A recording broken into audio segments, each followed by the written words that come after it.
High साथीहरु नमस्ते फेरि पनि स्वागत गरे मेरो भिडियोमा साथीहरु मेरो अनुहार हेर्नु त म चाहिँ आज बिहान उठिरहेको थियो कि अनि यो भिडियो चाहिँ मेरो अलिक अगाडिकै भिडियो हो अगाडि भन्दा पनि 4-5 दिन चाहिँ बितिसकेको छ अनि म चाहिँ एकदम कार्य व्यस्तता है बिजी घर जग्गा बारीमा कोदो रोपाई चलिरहेको छ सो त्यही भएर चाहिँ अनि बिजी भएकोले गर्दाखेरि चाहिँ मैले यो भिडियो चाहिँ एडिट गर्न पाइरहेको थिइनँ भोइस ओभर गर्न पाइरहेको थिइनँ साथीहरु त्यो भएर चाहिँ मैले आज स्टार्ट गरिरहेको छु मेरो भोइस ओभर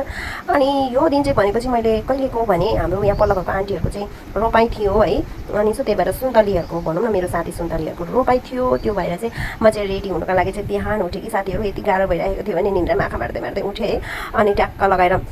रेडी भए अनि यसो ड्रेसहरु लगाए बारीमा जानको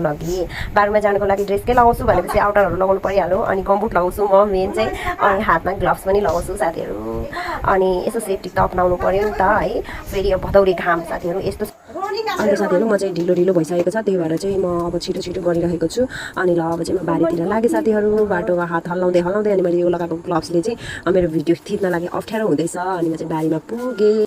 अनि मैले बारीमा आइपुग्दाखेरि चाहिँ यस्तो हेरेँ सबजना आन्टीहरूले चाहिँ यो साइडको चाहिँ हिजै बिउ हल्दा नै रोप्नु भएको रहेछ मेरो सासू मम्मीहरू अनि आन्टीहरू दिदी बहिनीहरू सबैजना भएर चाहिँ यतापट्टिको चाहिँ रोपिसक्नु भएको रहेछ अनि यति उब्रेको जति चाहिँ आज रोपाइ सुरु भइसकेको छ म चाहिँ फटाफट आएर म चाहिँ बारीमा चाहिँ पसिसकेँ अनि आन्टीहरूसँग मम्मी सासूहरूसँग चाहिँ मैले हल्का टच रमाइलो पनि गर्दै अनि हामी चाहिँ कोदो रोप्न थाल्यौँ साथीहरू अनि यो मेरो भिडियो गरिदिनको लागि चाहिँ अब हात छैन क्या सबैजना सबै बिजी छन् अब कसले मेरो चाहिँ भिडियो गरिदिन्छ भनेर चाहिँ मैले बारमा मोबाइल राखेँ अनि मेरो भिडियो चाहिँ बनाइराखेर चाहिँ अनि म चाहिँ कोदो रोप्न थालेको है साथीहरू यसो एकछिन बस्दा हामीले पोल्न थाल्यो मैले चाहिँ क्याप भिजेछु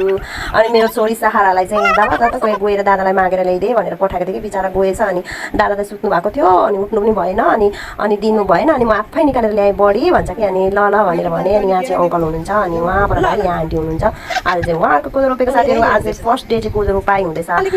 हाम्रो गाउँतिर अनि घाम चाहिँ यति डेडली लागेको छ कि ओ माइ गड अनि हामीले चाहिँ आधी जति चाहिँ कोदो रोपिसक्यौँ अनि त्यसपछि चाहिँ हाम्रो केजन भाइले चाहिँ हामीलाई खाजा लिएर केजन भाइले त लिएको त नि बिर्सिनु नै हाल्छु अनि यहाँनिर हल्का लेक्चर दिँदैछु सासू मम्मीहरूलाई चिनीहरू नखानुहोस् है भन्दै यसरी लेक्चर दिँदै म पनि विथ चिनी अल्सो खाँदै आफू चाहिँ खाँदै है अनि खाजा खाइसक्यौँ साथीहरू चिया बिस्कुट पाउरोटी के हुन्छ होइन अनि खाइसक्यौँ अनि त्यसपछि फेरि हामी चाहिँ रोपाइतिर लाग्यौँ है बाफ्रे रोपिसकेको कोदोमा त नि बाफ्रे चरा रुपी त आमामा के लाउनु आएछ भाइ अब सबै कोदो उल्टाइदिने भयो भनेर आन्टीलाई चाहिँ एकदम टेन्सन लागिरहेको थियो।